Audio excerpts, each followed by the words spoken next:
about how we access her using Amazon's data throughout the next couple slides. Minnie is also part of another group, 101 million Prime subscribers. That's a lot. Minnie uses Amazon through her Whole Foods shopping. Her kids have a tablet in which they watch their Amazon videos. She has an Alexa in her home, and she continues to use Amazon in her life. And so today we're going to look at how we can access Minnie through Amazon's data. Essentially, we're going to focus on 4 main tiers for building your brand on Amazon, and the strategies you can use to think outside the box to continue to thrive on this ever-growing platform. So in order to succeed on Amazon, you need to actively meet your consumer. And the first step in that is actually being live on Amazon, avoiding those crushing chargebacks and product suspensions. You really need to lay the groundwork and ensure that the house is in order before we invest any further. We're going to look at 2 core metrics when we think about operational health. The first one being fast track. We really want to see this above 85%. The second core metric is chargebacks. When you're looking at chargebacks, you don't want those to be more than 1% of your shipped COGS. These are going to be 2 key indicators of whether you're operationally sound to operate on Amazon. The next tier is creative. And we need to tell a consistent and cohesive brand message, compelling our customer to follow us all the way from the top of the awareness funnel right through to conversion. With Amazon being the everything store, we also need to leverage every opportunity we have to give that customer our brand experience. And so it's absolutely vital to ensure that your content, EBC, Amazon A+, and your storefront are constantly being updated and optimized. Again, because you are in the everything store, we really need to focus on how we can tell customers our brand story. One client of ours that does this really well is Jack Black. Jack Black does a really good job at compelling the customer no matter where they are shopping. So this is their direct-to-consumer website. And then this is their Facebook page. And finally, their Amazon A+ page. And so what they're doing here is they're really encouraging their customer to stay loyal no matter what device they're shopping on, no matter where they're searching for this product. They are continually seeing the same message, the same branding, the same types of videos. This is important too for retailers that are not selling on Amazon. One thing that I've noticed is, as a consumer myself, but also as a marketer, I know when a brand doesn't quite feel right. And so if you are not selling on Amazon, make sure that your videos, your images, your content is so buttoned up that if a consumer does go to Amazon and there are unauthorized resellers, that your consumer at least has something that says, maybe I should double check. And so that's just something to think about even if you aren't selling on Amazon. So as we move later into the day, I want you, and hear from Leo and AJ, I want you to think about how you can continue to meet your brand consumer where they are, how you can tell your brand story to differentiate your brand. And really one way to do this is to constantly update our homepage and storefront as much as we're updating our D2C. And I see a couple people saying, Nance, every time? Yep, seriously. Every time you update your direct-to-consumer site, you need to update your Amazon storefront. Finally, the majority of minutes spent on Amazon devices are spent on mobile devices rather than desktop. And 78% of those minutes are actually spent in-app. And so what does this mean for our creative practitioners? We need to make sure that our content is mobile app friendly. Can you read the content on your phone? Maybe at a stoplight for some of us. But really looking at what is the most impactful way to reach your consumer. And so this brings us to advertising. no matter who you are in the room today, and no matter whether you sell on Amazon or off Amazon, you can leverage their data. You can embrace their data for very accurate targeting and serve a curated ad to that consumer. That's ultimately why we're all here today. So much of the time we think about branding as being creative, and it's really so much more. I think of it as a multifaceted approach to connecting with your consumer via any means possible. And the goal of embracing Amazon, no matter what side you sit on, is to utilize that data to access consumer via advertising. And so let's look and think through an example, going back to our mini consumer. Peloton. Anybody familiar with Peloton? Great, okay, cool. So Peloton is an indoor bike, high-end indoor bike, rigged with Wi-Fi enabled 22-inch tablet. It streams live fitness videos and on-demand subscription classes, and allows participants and riders to compete with each other.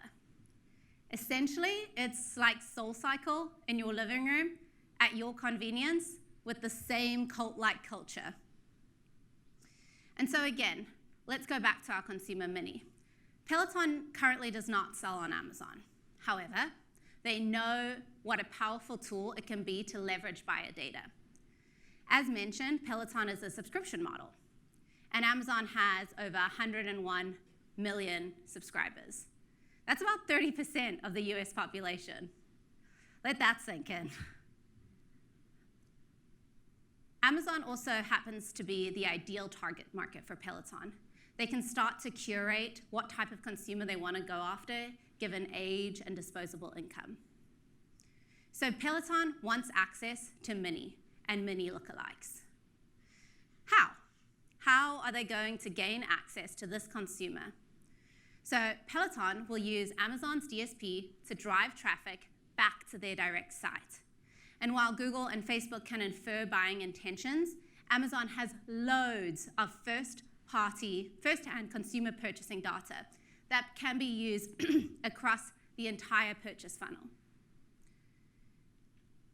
And so if you're not familiar with Amazon's DSP, this is essentially Amazon's demand-side platform. And through Amazon's DSP, you can programmatically reach your audiences across both Amazon-owned sites and apps, as well as leading publisher sites and third-party ad exchanges. So, as we know, Minnie is the chief purchasing officer for her family.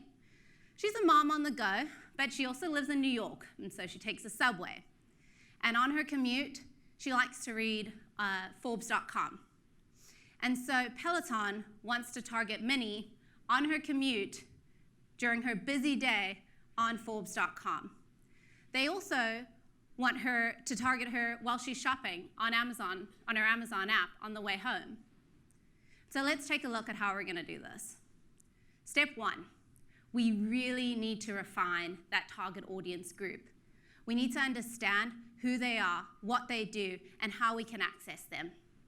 So based on Amazon's data and purchasing decisions, we know that Minnie is a health-conscious mom on the go.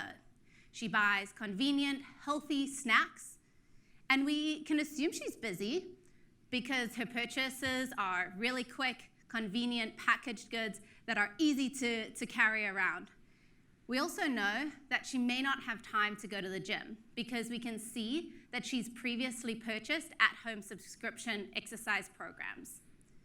And so we also know that she's tech savvy because she primarily uses her mobile app. And so now that we have a very clear understanding of who our consumer is, we want to build out and budget our media plan. One of the reasons we want to do this in DSP is because it's very manual. And we want to make sure that we have enough time to hit the market at the appropriate places. And so if we were looking to set this up for Q1, for the fitness craze of Jan, we might want to start in November, December. And so really what we want to do here is we want to think about our goals for each campaign and each line item. And so here, what would a presentation be without a funnel? We want to think through when setting up the media plan, where is our mini and what is the goal of that campaign? Are we trying to encourage her to purchase at the bottom of the funnel? Are we getting her to consider the products, or are we trying to get her to upsell? Or is this purely an awareness play where we want to make her aware of our great product? And so start to think about that and how you can reach that customer during their different buyer decisions.